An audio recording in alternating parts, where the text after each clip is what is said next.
Hey everyone, it's Kenlin, and welcome to your Astro and Energy Report for the week of the 25th through September 1st. I'm recording this on the 25th, and this is a look at the week ahead. And I'm really excited that I'm not here telling you how intense it's going to be. We have just ridden, as of yesterday, the 24th, the crest of that intensity. And now, like as a surfer, we're riding it in. So that's great news. There's a lot to unpack. So I'm going to do this energy report in two videos, likely. And I'm not even going to get to the new moon. We are a week away from the new moon. We are in the week that Mercury turns direct. Lots and lots of things are happening next week. Pluto moves into Capricorn. So this is a big, big time. So let's just stay in the step we're in. That's going to be a theme of this intensity. And let's unpack a little bit about what we learned, not only because that's a way to integrate, that's a way to become more intelligent, that's a way to grow, but also because we're going to have this energy again. So the main players that we've been working with, and these are personal planets, is the Jupiter in Gemini and the Saturn retrograde in Pisces. And come December, they're going to switch, and it's going to be Jupiter retrograde, Saturn's direct, but they're going to hit this square again. And then if you saw the video that I did on it, it happens again in June of 2025. And then those are like the three gates. They're the three rites of passage. That's how I'm looking at it in order to get to promised land. And that is November of 2025. So these are all personal planets. These are about you and me and how we are shifting and changing to meet the evolution, the evolutionary demands, or to devolve. And we have a choice in that. We have a choice where our consciousness goes, where our thoughts go. So if you're following me, chances are you're on the growth path and you want to use all of this energy so that you can walk through those three gates to the fourth pass. It's opposition, opposition, opposition, trine. And then it's like you got the gold. And so what is the gold that we're really going after? What's the biggest thing that could possibly happen to you or me, to an individual? And that is our identity. Our identity shifts, because who we think we are is what causes and creates the world around us. And so when we can see more, we can hold more truths, we can expand our awareness of what is possible and not shut down in kind of this or that thinking. And this is one of the themes right now that I'm going to touch upon. Then we actually open up the field to a third way. And there you go. That's the theme. So likely I'm going to break up this astro report into two videos because I don't want to shortchange the unpacking of this Saturn and Jupiter energy and how it's affected Venus. But really, you got to listen. If I break it up into two, you got to listen to the Venus, because that's the freaking gold. And remember, I said last week that Venus was like in her detriment, and that's an astrological term, and that wasn't exactly accurate, but she's not loving it. Saturn was the ruler, and she was having to take a back seat, the feminine having to take a back seat. Very interesting dynamic, and on however that showed up for you, maybe something that you wanted but weren't going to get. Anyway, Venus is rising. So that's what's in part two. All right. So part one, we are the week before the Virgo new moon. That's happening in a week and a day from this recording, which is on the 25th of August. I won't even touch on that new moon. We're going to save that. We have Mercury going direct, as I mentioned. And then right around that new moon, we have Pluto entering into Capricorn. And that, my friends, it's world changing. It's epic. It's the end of an era. So I got to talk about that, but it probably won't be now. It will probably be something I pick up later this week. We don't want these moments to be lost on us, because we're this incredible generation that got to see this transition. You know, there are futurists out there who say that we're the ones who later are going to say, yeah, we were there. And then I get chilled saying that, like, we're here in this moment, and there's no accident on that. So what are we choosing? What are we visioning? What are we moving forward with? And that's what these energies, this pressure, the T squares, the oppositions, the squares, all the stuff that are, it just feels so intense. And I know a lot of things happened that were incredibly intense, like a lot of relationships broke up during this time. But I'm going to give you some silver lining on that too. Yeah. So, what I was saying about that is, how else do we move into a new state of consciousness, into a new way of being, not just state, but stages, our growth path? There's no accident. We have to get challenged. And it's been an enormous challenge. I don't know about you, but it's been an enormous challenge. Okay. So, I really, really like the flavor of this week. As I mentioned, the T square hit this apex on the 24th, and now we're like riding and cresting that wave like a surfer all the way in. And maybe it was the thrill of your life. Maybe it was the scariest shit you ever did, but it's not that intense anymore. And when Venus moves on into Libra, it starts breaking up that personal energy. And I want to just caution us that the intensity is not over. It's going to last us through the mid-September. Jupiter and Saturn are going to stay in a tight orb, not as tight as that T square, but they're still having conversations with each other. And we're going to stay in this kind of pressure cooker, but maybe by now we understand more. And certainly Mercury is behind the sun, still in Leo. The sun has moved into Virgo. So Mercury is integrating information behind the scenes. Chances are as well that once Mercury starts to catch up and go direct and get some speed, the mind is going to understand more about what you just went through. I mean, this is big. It's so big. It's actually changing the dynamics in so many people's lives. For example, like relationship. And I talked about that last week, a huge piece that's breaking down in order to break through. So the quote for this week, I was listening to a video on the Tao, and the quote for this week is, mastery of the world is achieved by letting things take their natural course. And that's Lao Tzu, who allegedly wrote the Tao Te Ching. So listen again. Mastery of the world is achieved by letting things take their natural course. If there's anything I learned during this T square, it was that. And I was preaching it from the hilltops. Like, okay, everybody, you can't see, you don't have visibility. You don't know where you're going. You don't know where this is going to end up. You know, you need certain things. You know, you want to go certain places. And the energy was like, no. That was that Saturn retrograde. It was like, no. And that's the opposition with Jupiter. Jupiter is expanding. Gemini ideas, thoughts, creative projects, and Saturn is shutting a lot of that down. So there was like all this, oh my God. And then you can't move forward. There's no traction, or just very little traction. Think about where that was in your life, and then see and match that with the houses in your chart. So find out where Gemini is and Pisces is in your chart. Also Virgo plays a big part, and that's where Venus is right now.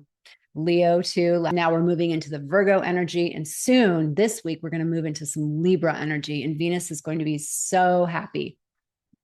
So when we break this down, we had Venus in Virgo in this T square with Jupiter in Gemini. Also, Mars is in Gemini. So it's Jupiter and Mars opposing Venus, masculine, feminine opposition, and also opposing Saturn retrograde in Pisces. So that's that mutable T square. It's 14 to 18 degree orbs. So look at where 14 to 18 degrees is in your Gemini and in your Pisces. We all have those houses, even if there's no planets there. What I found really fascinating with my chart is I did that with my natal. And then I know my solar return chart for this year. And there's a different ascendant for your solar return chart. And that means that the whole wheel shifts. And that was where I got the download. That was a holy shit moment for me when I understood where the battle is. I already knew because I'm alive and I'm paying attention. But then I saw it and it's like, yeah, it was meant to be. So if that's meant to be, then the question is, what am I learning? Because Saturn wants you to be responsible. Saturn wants you to go inward and listen to yourself and also play cleanup.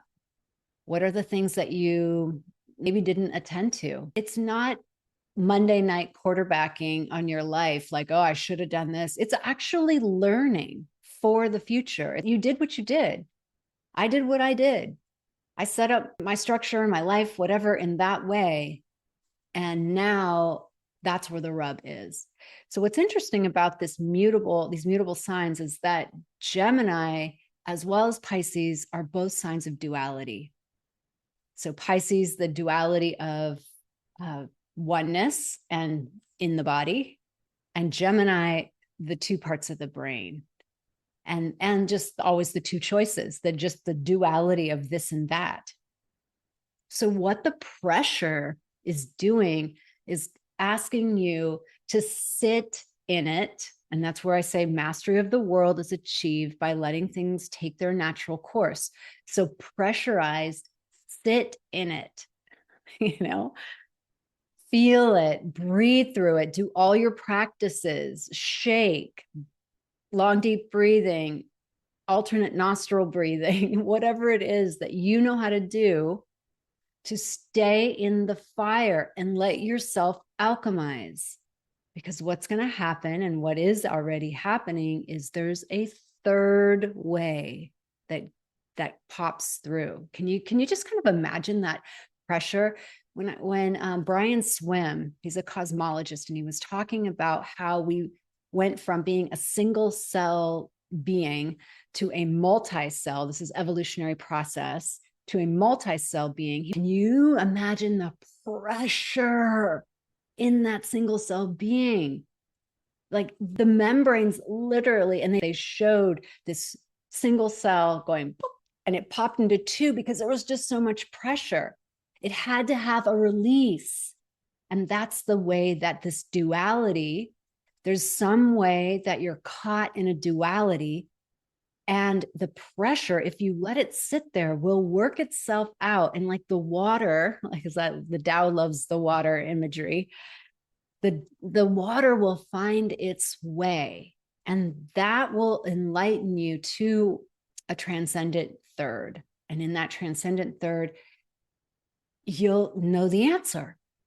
And I think sometimes too, it's the integration of the two, which I suppose is a third way. It's the paradox. It's living in the both and. I don't know how this is going to happen. Well, it's just going to happen because life is more mysterious than this Gemini logical this and that duality. So for me, the way that this energy showed up is I'm migrating my platform. I've talked about this before. I'm heavily in the tech world, but I can't shut down business to just do it. And in ways, I thought, I wish I could just shut down and go do the thing. But you know what? Being open for business and migrating puts the pressure on to get it done. Because otherwise, this kind of stuff can draw out forever. Because who really wants to do a migration? Like even the people doing it don't want to do it. It's like because it's not fun. Copying over videos, copying over text, copying over color, hex codes. Blah. So there is a tension for me of planning and creating for the future, the structure for the future, and keeping the doors open now. So it's later now. And part of my mind doesn't know because minds can only like work at one track until it's almost like seeing the big sky. When we look at the big sky, somehow we can hold all of it. Like it's just all going to get done. And I have not spent any time at night worrying about it because part of me knows all of it's going to get done. And I love that knowing, because those kind of things used to make me try to figure them out in the middle of the night. And so if that's you trying to figure it out, there's a way that you want to get into the flow of the Tao. Mastery of the world is achieved by letting things take their own course, because there's an intelligence to life. Okay, so the question is, where have you been squeezed? Where has it been hard to make a decision? And also, what are you ending and closing out? Now, I'm going to share that I've had a lot of 911 relationship calls this week, and just out of the blue, one small thing got blown into a big thing, and it's put the relationship in a conversation around ending. And, those are the kind of things where it's like Uranian, like, really? I had no idea this was going to happen. That's definitely Uranus happening. Like, there's a lot of Uranian energy right now where you're like, wait, what? I did not see that coming. So there are endings closing out, and they could be surprise endings. By now, you probably know what they are. And if you are the one in that relationship crucible, you may not know, are we divorcing? Are we separating? Are we going to get back together? Are we going to work it out? You may not know, because it's a process. There is no answer. You will live into the answer. And so you get to come back to yourself and do the next right thing for you. And this is where Venus is going to come in huge, not in this video, in the next video. She's going to point the way. And she's giving us the medicine we need for this very thing right now. So yeah, it's not going to work itself out till November of 2025. So we got to be playing the long game. I know our minds want to know, and it's like chop, chop, chop. Sometimes we want to know from our partner, look, are you in or are you out? And they're like, meh. And then if you check in with yourself, you might be like, yeah, there were things that I was actually not happy about either. And now all of this comes out for disclosure. And that's part of what Pluto has been doing. And I'll talk about that with Venus too. So it's just big. So, okay, we've talked about the transcendent third. Saturn is wanting you to be responsible. What created the pressure? What's yours to own? And when we go into this Venus conversation with Libra, we're going to learn not to over own. Like, I don't have to own someone else's emotional state, but I can own my part in the conversation. So it's very mature. It's very ninja. We're walking a razor's edge here, because we're not here to self-flagellate or to be superior and own someone else's emotional state. And we are here to acknowledge the ways that we have impact on each other. And we're here to also state our truth. And this is part of the energy of that pressure. Sometimes what I hear with the divine feminine women is she's avoiding speaking the truth, or she'll speak it in a way that brings it in as a truism. Like, well, everybody feels like this, or this is just the way it's done, or this is the best configuration for a relationship. This is how we grow. Those are opinions. And employing that tactic is a way to hide. It's a way to not be responsible, because what's underneath it is what you're not owning, which is, I want X. Period. Stop talking. Just say it. And this is where Venus is going to give you the power. You already have it, but we are Venus, right? We are that energy. We're coming into our power to say the thing and stop. Don't moralize. Don't try to guilt. Don't try to control. Don't try to platitude it. Just stop. Say the thing, stick the landing, and be silent. That's more vulnerable than going on and on and on about it and trying to convince someone. And this is the energy that's being pressurized. We're just not getting away with anything other than that kind of truth.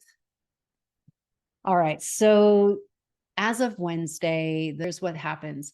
Mercury goes direct. We have Venus making a conversation with Neptune, because Neptune's 29 degrees Pisces. You know, all the planets, when they move out, they go to 29 degrees. So they have this conversation with Neptune. And I love it because Neptune is the higher octave. Now, the shadow of Neptune is escapism and not dealing with the thing. But there's also the higher octave of Neptune and is love, and the lower octave, the personal, is Venus. So this unconditional love, cosmic love, is having a conversation with the way that we love as she completes her stint through Virgo and then moves into Libra. And this is the cliffhanger for the second video. Thank you for joining me here. It's a potent week. May you be in flow, and I'll see you on the next video.